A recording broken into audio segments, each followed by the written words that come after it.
The termination letter hit the desk with a sound like a judge's gavel. Final. Absolute. Nia Carte stood frozen as her boss's words echoed through the glass-walled conference room. "You're fired. People like you don't belong in places like this." The entire office had gone silent. Keyboards stopped clicking. Phone calls were cut short. Every employee pressed against the glass walls, watching the young black woman's career get executed in real time. But what CEO Daniel Whitmore didn't know, what none of them knew, was that the low-class woman he was humiliating in front of everyone was engaged to the most dangerous man in New York. And when Kang Min-Jae found out someone had disrespected his future wife, Daniel's entire world was about to burn. Stay with me until the end because what happens next will leave you speechless. But before we dive in, do me a favor. Smash that like button, hit subscribe, and drop a comment telling me where you're watching from. Your support keeps Mafia Moonlight Tales bringing you these incredible stories. Now let's get into it. It's a humid Thursday afternoon in Midtown Manhattan, 2024. The 47th floor of the Whitmore Financial Building gleamed with a kind of wealth that whispered rather than shouted. Floor-to-ceiling windows offered a view of the city that only the powerful ever saw. The conference room where Daniel Whitmore held court was a temple of capitalism. Italian leather chairs, a table made from a single slab of Brazilian walnut, and abstract art that cost more than most people's houses.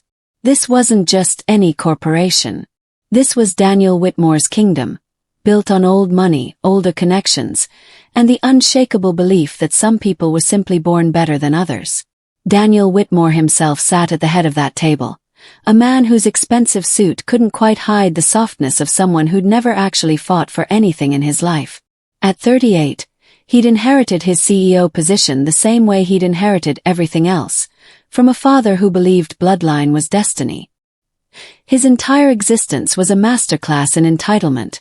The right schools, the right clubs, the right wife waiting at home in Connecticut.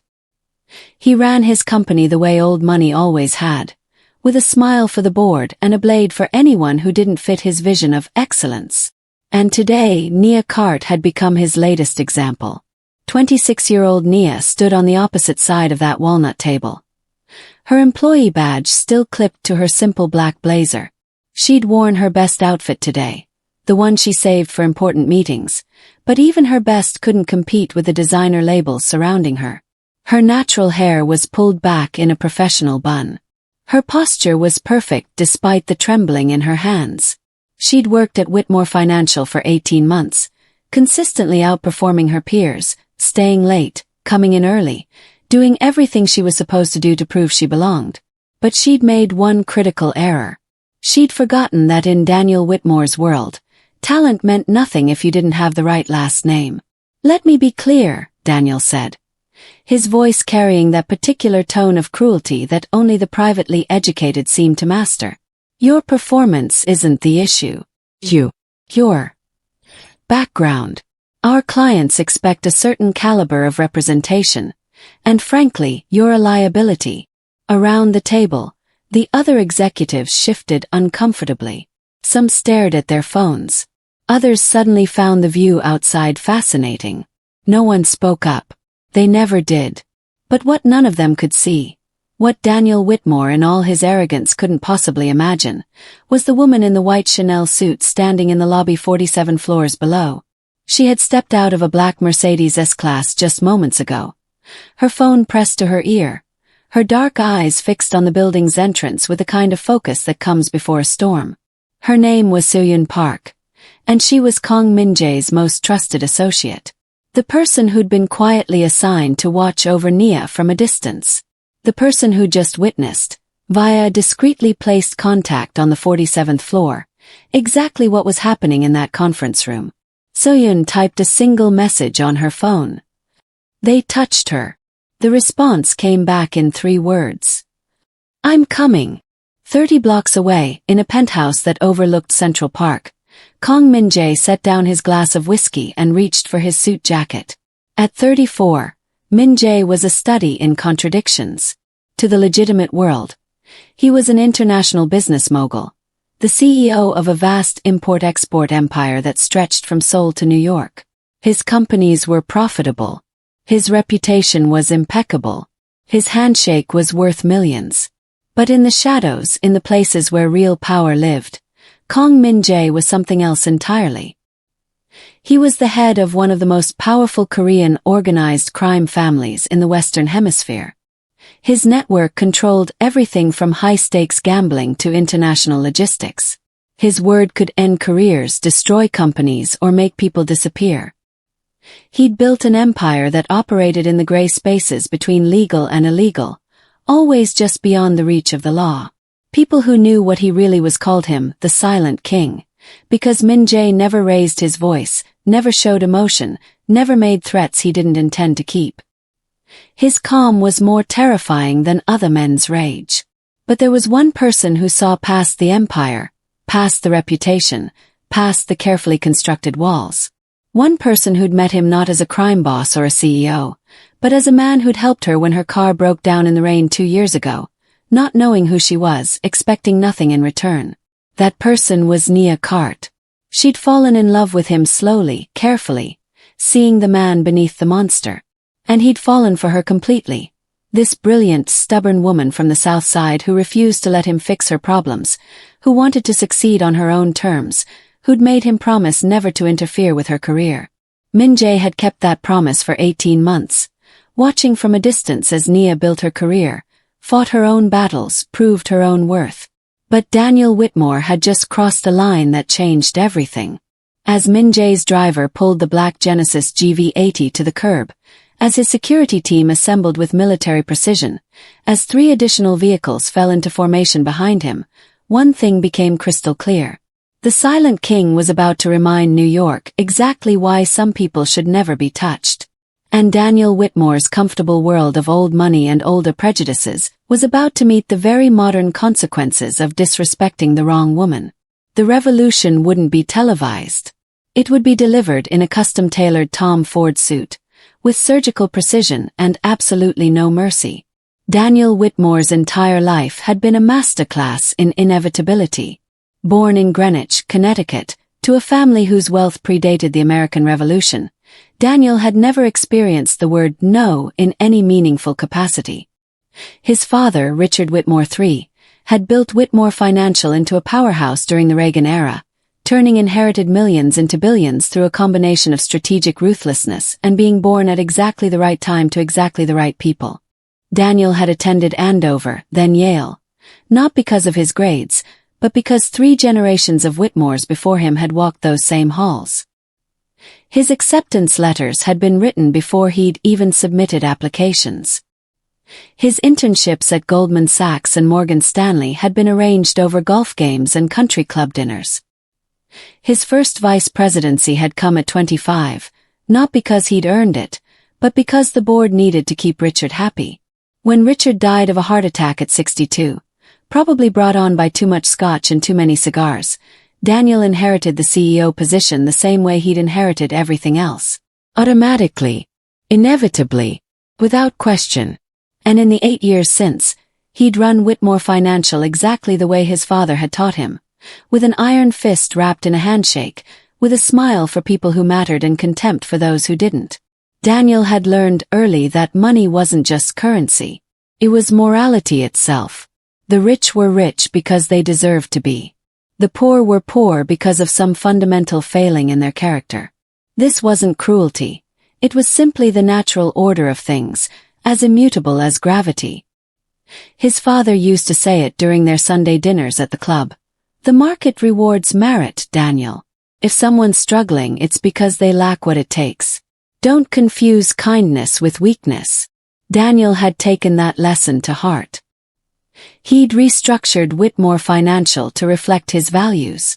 The old guard, diverse managers his father had been forced to hire during various PR crises, were systematically pushed out, replaced with men who looked like Daniel, thought like Daniel, came from the same prep schools and the same tax brackets.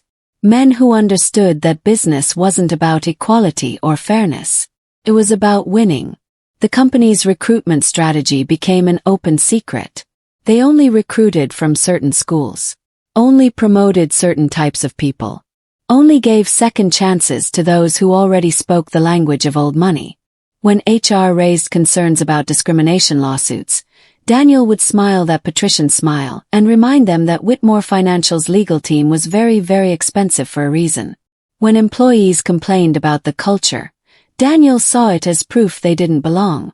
Weakness revealing itself. The market correcting itself. He'd fired dozens of people over the years, always finding legal justifications, always maintaining plausible deniability. But today, with Nia Carte standing in front of him, something had shifted. Maybe it was the board meeting that morning where they'd praised his traditional values. Maybe it was the third martini at lunch. Maybe it was simply that he'd gone so long without consequences that he'd forgotten they could exist. Whatever the reason, Daniel had stopped pretending. He'd said the quiet part loud. And as he watched Nia Carte gather her things, as he saw the tears she was fighting to hold back, as the other employees scattered like roaches when the lights came on, Daniel Whitmore felt something he rarely allowed himself to feel. Pride.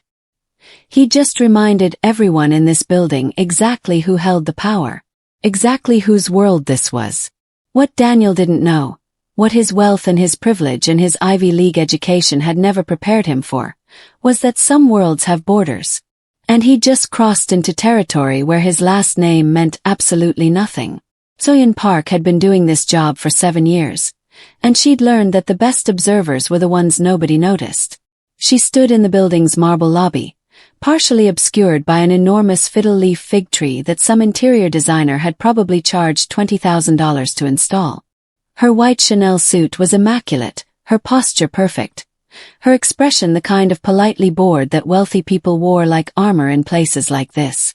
To anyone passing by, she looked like just another corporate executive waiting for a meeting, checking her phone, existing in that bubble of importance that Manhattan professionals carried with them everywhere. Nobody looked at her twice. That was exactly the point. So-Yeon had positioned herself here 90 minutes ago, after receiving Min-Jae's standing instruction. Shadow Nia's building on Thursdays. He never explained why Thursdays specifically, but So-Yeon had learned not to question the boss's instincts. Min-Jae had a way of knowing when something was wrong before it happened, like he could smell disaster in the air. Today that instinct had been prophetic. Her phone vibrated in her hand. A message from Jennifer Chen, a low-level analyst on the 47th floor who'd been on Min-Jae's payroll for the past 6 months. Jennifer didn't know who she was really working for. She thought she was feeding corporate intelligence to a rival firm. The money was good enough that she didn't ask questions. The message was brief. Whitmore firing someone in conference room. Black girl. Public execution. Ugly. So-Yeon's expression didn't change, but her fingers moved swiftly across the screen. Name. The response came back in seconds. Nia Carte. Something cold settled in So-Yeon's chest. She'd been protecting Nia from a distance for 2 years now. Ever since Min-Jae had called her into his office with that look on his face, the one that meant something in his carefully controlled world had shifted.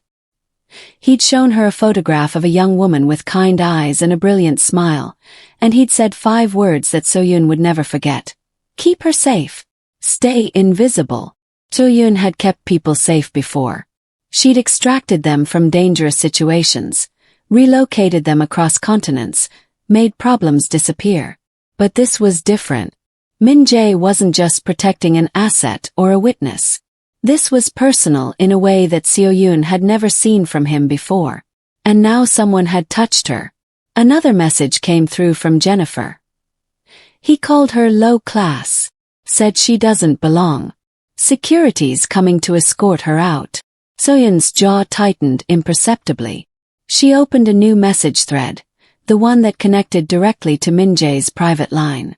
Her fingers hovered over the keyboard for just a moment, choosing her words with surgical precision. In Korean she typed. They touched her. She pressed send and waited. The lobby continued its normal rhythm around her. A group of lawyers discussed a case near the elevators. A delivery person rolled a cart of catered lunch toward the service entrance. The building's massive revolving doors spun continuously, bringing in the ambitious and spitting out the defeated. Her phone lit up with Min-Jae's response, 3 words that carried the weight of an avalanche. "I'm coming."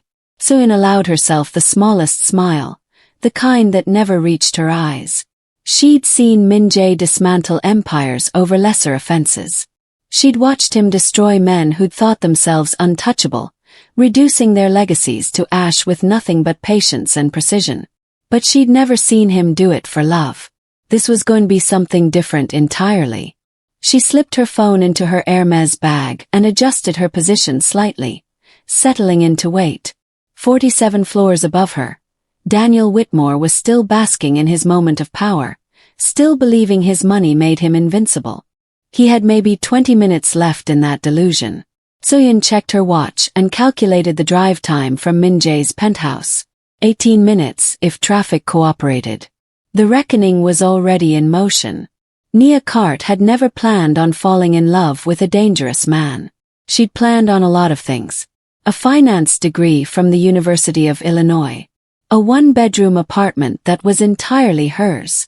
A career built on nothing but her own 2 hands and the stubbornness her grandmother had called that girl's greatest gift and heaviest burden. She'd planned on proving every teacher, every advisor, every well-meaning person who'd suggested more realistic goals, completely and irrevocably wrong. She had not planned on a rainstorm in October, a blown tire on the FDR drive, and Kang Min-Jae. It was 2 years ago almost to the day. Nia had been driving back from a late client meeting, still rehearsing talking points in her head, when the tire gave out with a sound like a gunshot. She'd pulled onto the shoulder, stepped out into the pouring rain, and stared at the flat with the particular exhaustion of someone who'd already given everything they had that day and was now being asked for more. She'd been standing there for 12 minutes, soaked through her blazer, on hold with roadside assistance, when a black Genesis pulled up behind her. The man who stepped out wasn't what she expected. He was tall, broad-shouldered, dressed in a suit that had no business being anywhere near a highway shoulder in a rainstorm. He moved with a stillness that she'd never quite been able to explain afterward. Not slow, not fast, just deliberate, like every step was a decision rather than a reflex. His face was composed in the kind of careful calm that either meant peace or the absence of it. He didn't ask if she needed help.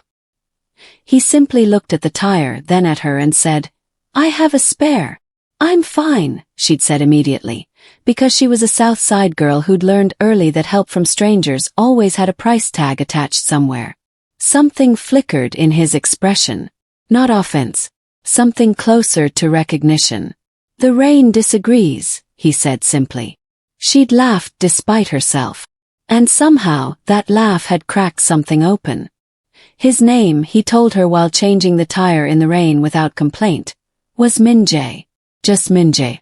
He didn't offer a last name and she didn't ask. He'd taken her number only after she'd offered it, and only after making it clear he wasn't assuming anything.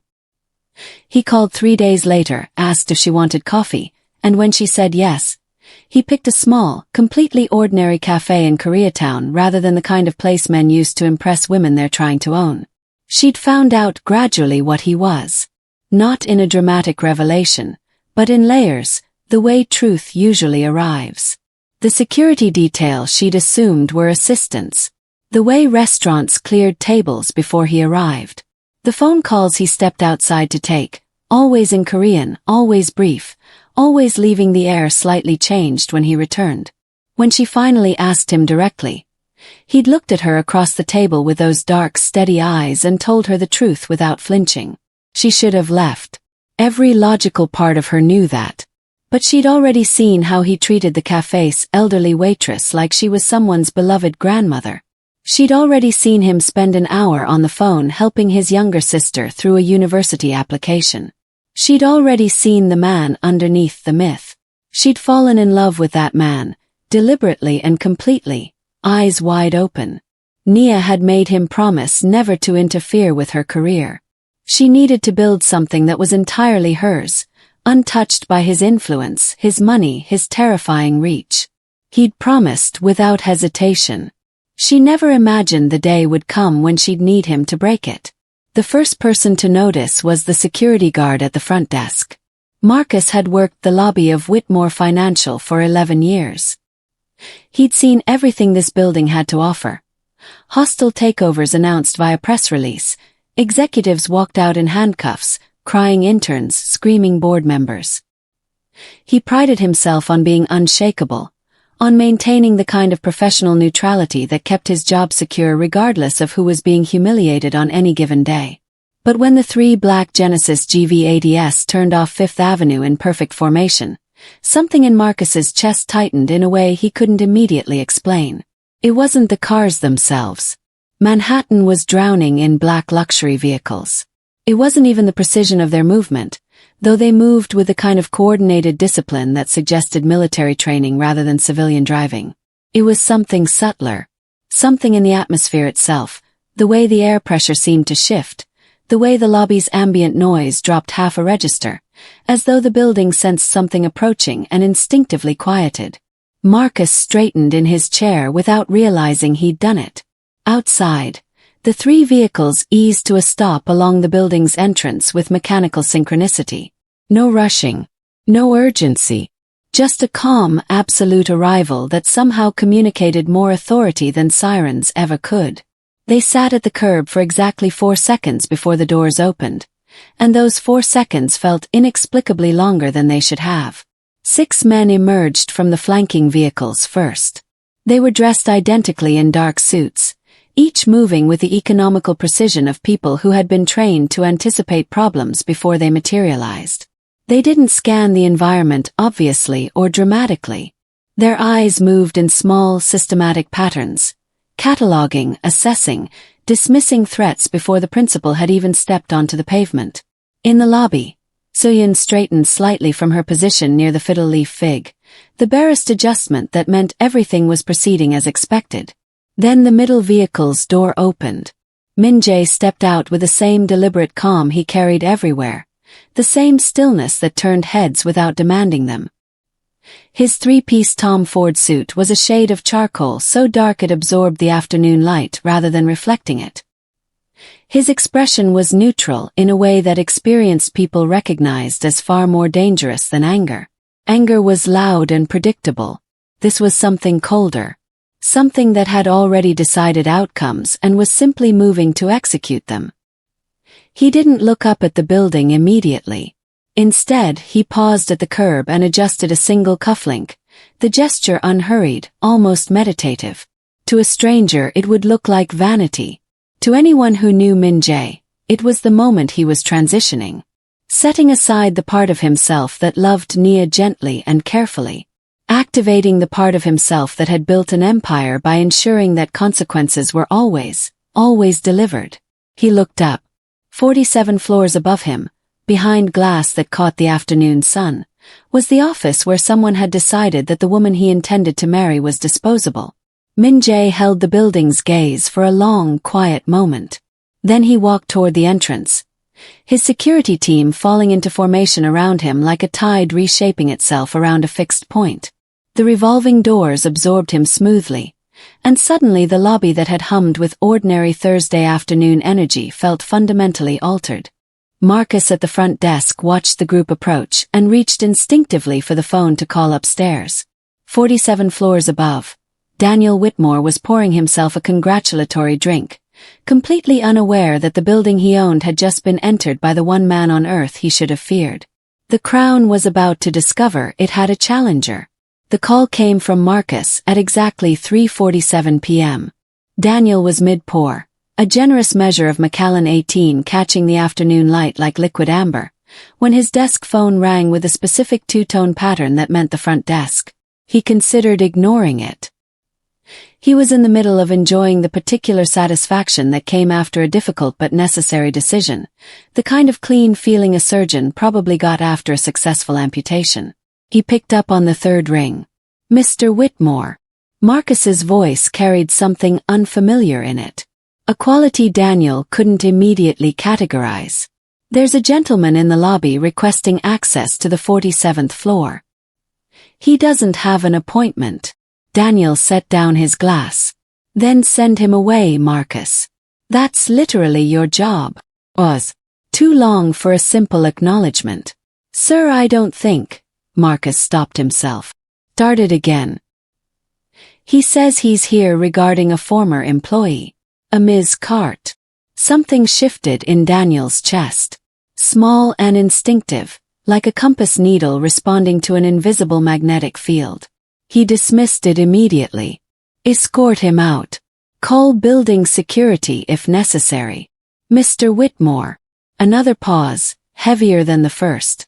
I really think you should come down. Daniel ended the call with the sharp click of someone who didn't repeat themselves. He turned to his assistant, a nervous Yale graduate named Preston who'd learned to make himself small in Daniel's presence. Pull up the lobby camera. Front entrance. Preston's fingers moved across his keyboard, and the feed appeared on the office's secondary monitor. The image was crisp and high resolution. Daniel had personally approved the security upgrade 2 years ago. What he saw made him reach for his scotch. Even through a camera feed, even reduced to a screen, the man standing in his lobby commanded the frame in a way that made everything around him look like backdrop. Daniel didn't recognize the face immediately. But something about the formation around him, the way his people moved, the architecture of authority that the entire group projected, made Daniel's comfortable certainty develop its first hairline fracture. Who is that? He asked, directing the question at no one in particular. Preston leaned forward, squinted, then went very still. The color left his face in a way that Daniel found immediately irritating and then immediately alarming. Preston. Sir. Preston's voice had dropped to something barely above a whisper. That's Kang Min-Jae. The name meant nothing for exactly 3 seconds. Then Daniel's brain connected it to a file, a business intelligence briefing he'd received 6 months ago about international players with Manhattan real estate interests. He crossed to Preston's desk and grabbed the keyboard himself, typing the name into his corporate intelligence database with fingers that moved faster than he'd intended. The results populated immediately. Kang Min-Jae, 34, CEO of KM Global Holdings. Net worth estimated between $8 and $12 billion, depending on which assets were being counted and which were being deliberately obscured. Real estate holdings across Manhattan, Seoul, Singapore, and Dubai. A board of directors position at 3 international banks. And beneath the legitimate biography, flagged in the database's risk assessment column, a single carefully worded notation. Subject maintains significant influence across non-traditional business networks. Exercise extreme caution. Daniel stared at the screen. Then his eyes moved to the photograph in the database profile. Formal event 2 years ago. Min-Jae in a tuxedo, standing beside a woman in a gold dress, her hand resting in his. Both of them caught mid-conversation, unaware of the camera. Daniel recognized the woman immediately. The scotch glass slipped from his fingers and shattered on the floor. Nia Carte smiled back at him from the photograph, and Daniel Whitmore felt the first authentic fear of his privileged consequence, free life arrive like a freight train with no brakes. The elevator doors opened on the 47th floor at 3:52 p.m. Nobody announced Min-Jae's arrival. Nobody needed to. The shift moved through the office the way a temperature drop moves through a room. Invisible, undeniable, felt in the skin before the mind could process it. Keyboards slowed. Conversations dissolved mid-sentence. People who'd spent the last hour whispering about Nia Carte's public humiliation looked up from their screens and went instinctively, collectively quiet. Min-Jae walked through the open office floor without looking left or right, without acknowledging the stairs, without adjusting his pace for anyone. His security team maintained their formation with the practiced precision of people who'd done this in boardrooms and back alleys with equal frequency. Soyeon materialized from somewhere behind him, falling into step at his left. Her white suit a deliberate contrast to the surrounding darkness. He already knew the layout. He'd had the building's floor plans for 18 months. Daniel's office occupied the northeast corner, glass walls offering a panoramic view of both the city and the open floor plan, a design choice that was meant to communicate transparency but had always functioned more as a stage for Daniel's performances. Right now, through that glass, Daniel could see Min-Jae approaching, and Min-Jae could see Daniel seeing him. He didn't alter his expression, didn't slow down, didn't give Daniel the mercy of a reaction to read or anticipate. He simply continued walking, steady as a tide, inevitable as arithmetic. Daniel had positioned himself behind his desk. An instinctive choice. Putting furniture between himself and the door, the oldest defensive gesture in the world. He'd straightened his tie and reassembled something resembling composure, and when Min-Jae pushed open the office door without knocking, Daniel opened his mouth with the reflexive authority of a man who'd never been entered without permission. "You can't just sit down, Mr. Whitmore." Min-Jae's voice was low, conversational almost, the kind of voice used for discussing weather or restaurant reservations. There was no rage in it, no theatrical menace, none of the operatic fury that Daniel might have prepared a response to. Which was precisely why Daniel sat down. Min-Jae remained standing, which rearranged the power geometry of the room entirely. He took a measured look around the office. The art, the awards, the framed magazine covers featuring Daniel's face, the way someone inventories a room they're considering purchasing. His dark eyes moved without hurry, cataloging everything, finding it all slightly beneath notice. Then he looked at Daniel directly, and held the gaze with the absolute stillness of a man who had never once needed to fill silence with noise. The silence stretched. Daniel broke it because Daniel always broke silences. "I don't know what you think you know, but whatever Nia told you." "She told me nothing." Min-Jae's tone didn't shift. "Nia asked me, very specifically, never to involve myself in her professional life. I respected that." Pause precise as a scalpel. "You made that promise impossible to keep. Now listen." "I'm not here to listen, Mr. Whitmore." Min-Jae clasped his hands in front of him, the gesture almost professorial. "I'm here to speak. And I'd strongly suggest you extend me the same courtesy you denied her this afternoon." Behind Daniel, through the glass walls, the entire 47th floor had frozen. 38 employees witnessing the man who'd called Nia Carte low-class discover, in real time, what the architecture of real power actually looked like. It looked nothing like a corner office. It looked exactly like Kang Min-Jae standing completely still, completely calm, completely certain of the outcome already. Daniel's mouth opened and closed silently. For the first time in his life, he had absolutely nothing to say. Min-Jae reached into his interior jacket pocket and produced a single folded document. He placed it on Daniel's desk with the same unhurried precision he applied to everything, smoothing it flat with 2 fingers before stepping back. He didn't explain what it was. He simply waited, with the patience of someone who understood that the most devastating revelations land hardest when the victim discovers them unassisted. Daniel looked at the document the way a man looks at something he suspects might bite him. Then, because his ego had always been louder than his instincts, he picked it up. The letterhead read, KM Global Holdings, Property Asset Division. His eyes moved down the page, and with every line, something in his face reconfigured itself. The color left first. Then the jaw loosened slightly.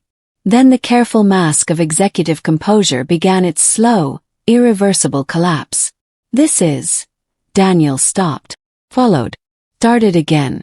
"This can't be right. The signatures are on page 3, Min-Jae said helpfully. Along with the acquisition date. 18 months ago. Whitmore Financial's headquarters. The building Daniel had used as a monument to his own legacy. The address on every business card. The backdrop of every profile piece ever written about him. The building that bore his family name on its lobby directory. Kang Min-Jae owned it. Had owned it for a year and a half, through a subsidiary so deliberately obscured within a constellation of holding companies that even Whitmore Financial's own legal team had failed to trace the ownership chain during their last due diligence review. The acquisition had been quiet, strategic, patient. The kind of move that made sense only in retrospect, when you understood that Min-Jae didn't make investments carelessly. He'd bought the building 2 months after meeting Nia. Not as a weapon. At the time, simply as insurance. Because Min-Jae had spent his entire adult life understanding that protection required infrastructure, and the woman he loved spent 10 hours a day inside these walls. Daniel had made it a weapon for him. "That's not all," Seo-yoon said from her position near the door, her voice carrying the professional neutrality of someone reading from a financial statement. She opened a slim folder she'd been holding since the elevator and extracted a second document, placing it beside the first. Whitmore Financial's operating line of credit. $240 million. Callable within 90 days under Section 4.2 of the lending agreement, which covers material misrepresentation and reputational risk events. Daniel stared at the page. Our credit facility is through Manhattan Capital Partners. Manhattan Capital Partners was acquired by a KM Global subsidiary 14 months ago, Seo-yoon replied. The transition notification was sent to your legal department. They acknowledged receipt. The room had gone so quiet that the ambient hum of the building's ventilation system was suddenly audible. Through the glass walls, not a single person on the 47th floor was pretending to work anymore. They had front row seats to the systematic dismantling of everything Daniel Whitmore had inherited and never earned. Min-Jae let the silence hold for a long moment before speaking again. Your lease renewal is due in 60 days. Your credit facility can be called in 90. And your largest client, Seo-yoon. Park Industries, she supplied without looking up. Represented by KM Global's commercial division. Contract termination notice was prepared this morning. Min-Jae looked at Daniel with something that wasn't quite pity and wasn't quite satisfaction. Something colder and more final than either. You fired a woman today, Mr. Whitmore, because you decided her background made her beneath you. His voice remained perfectly, terribly level. I want you to understand something clearly. He straightened his cufflink. I built everything you're looking at from nothing. From less than nothing. So when you decided that where someone comes from determines what they're worth. He paused, letting the weight of it settle. You weren't just wrong about Nia. You were wrong about everything. Nia was sitting in her car when the call came. She hadn't driven anywhere. Hadn't been able to. After security had escorted her through the lobby with the performative indifference of people following orders, after she'd pushed through the revolving doors and felt Manhattan's October air hit her face, she'd made it exactly as far as her car in the parking structure before her legs decided they were done cooperating. She sat in the driver's seat with her termination letter in her lap, her badge on the passenger seat, and 18 months of relentless, deliberate, exhausting effort reduced to a single afternoon. She wasn't crying. She was somewhere past crying, in that hollow quiet that comes after the worst moment has already happened and your body hasn't figured out what to do next. Her phone buzzed. Seo-yoon's name on the screen. He wants you upstairs, Seo-yoon said before Nia could speak. Seo-yoon. I know. A rare softness in her voice, brief as a match strike.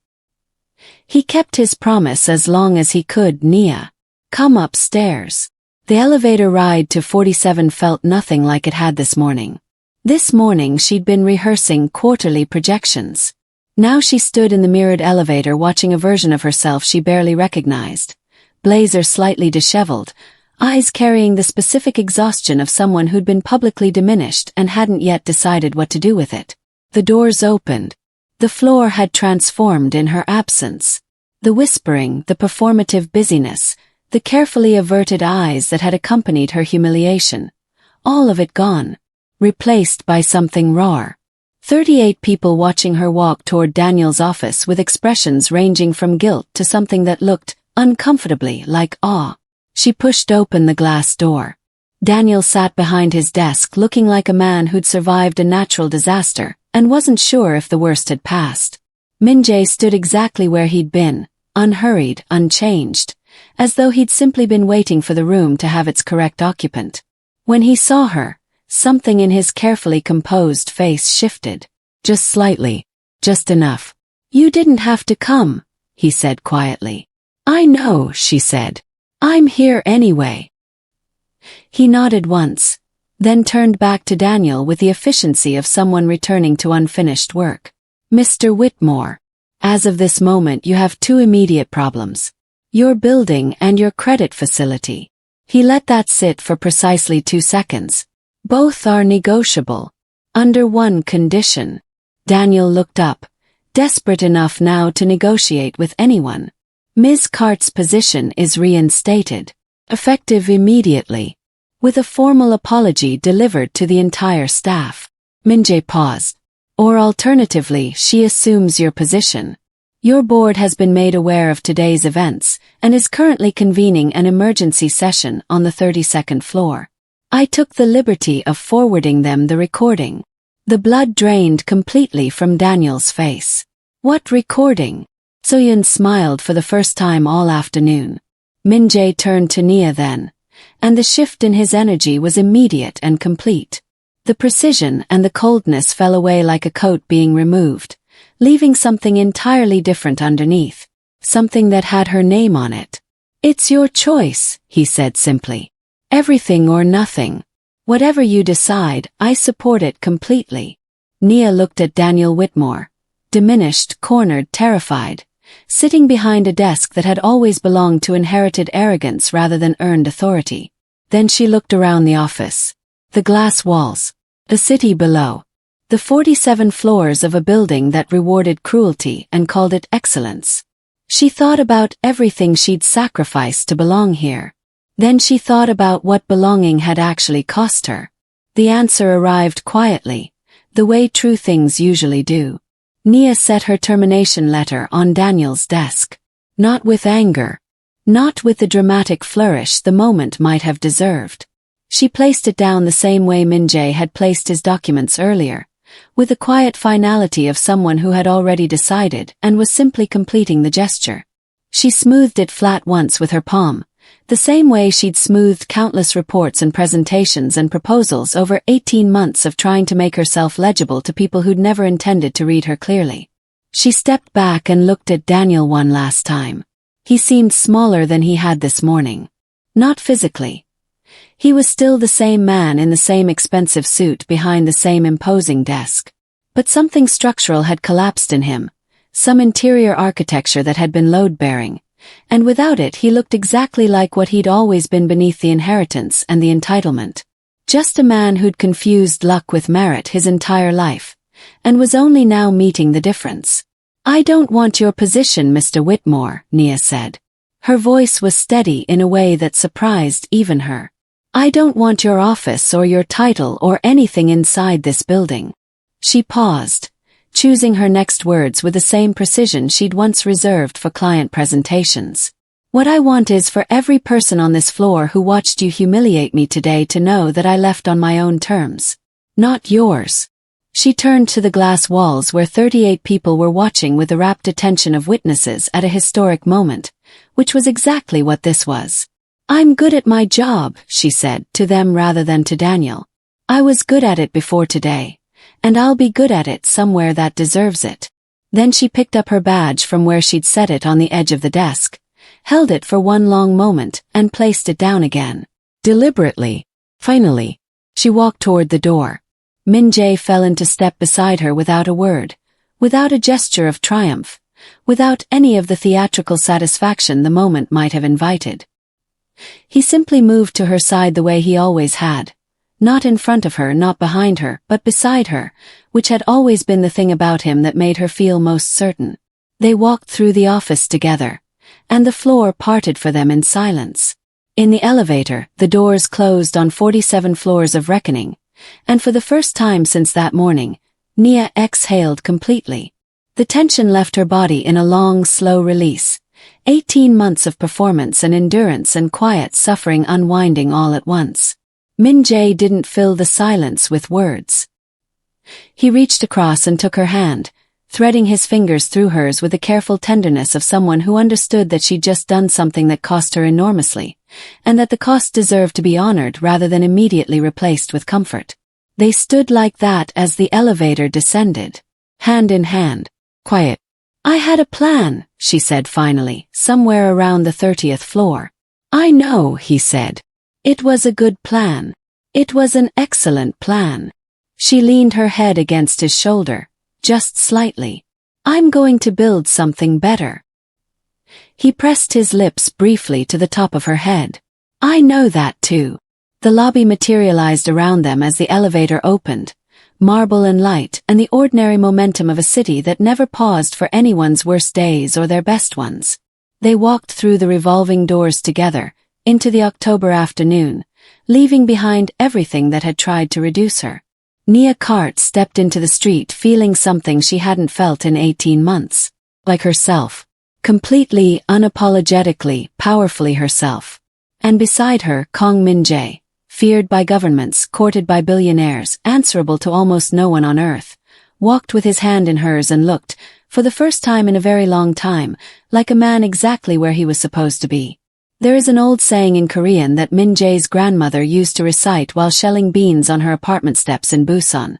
The river does not announce itself before it floods. He'd been 7 years old the first time he heard it, too young to understand it as wisdom rather than meteorology.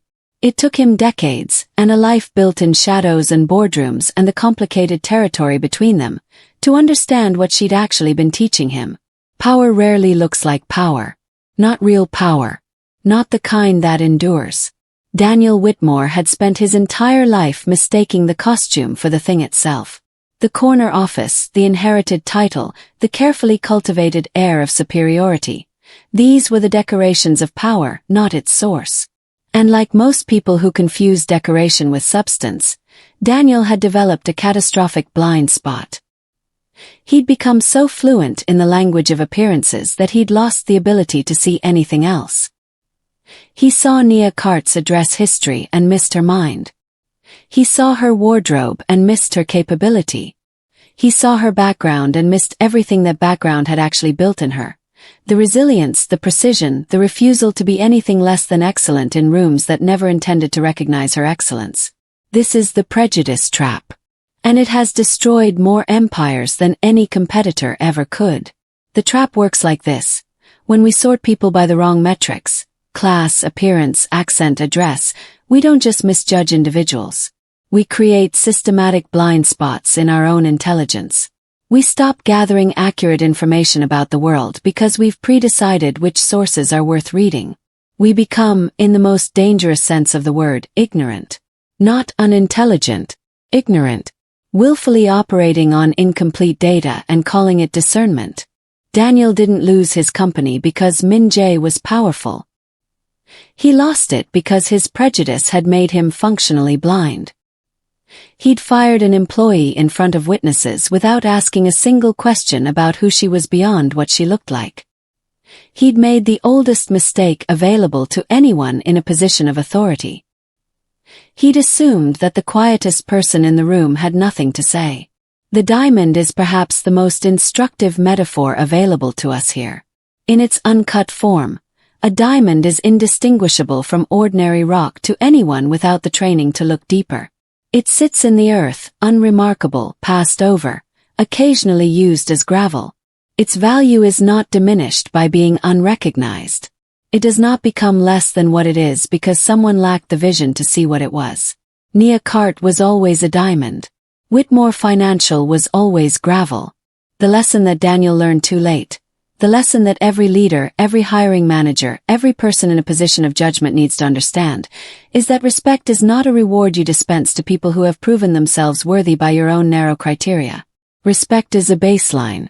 It is the minimum viable intelligence for anyone who wants to operate accurately in a world full of people whose value you cannot immediately measure. The person you dismiss today may own your building tomorrow. The employee you humiliate publicly may be engaged to the man who holds your debt. Or they may simply be a brilliant, capable human being who will take their gifts somewhere that deserves them, and your loss will be someone else's extraordinary gain. Either way, you are poorer for the dismissal. Min-Jae's grandmother was right.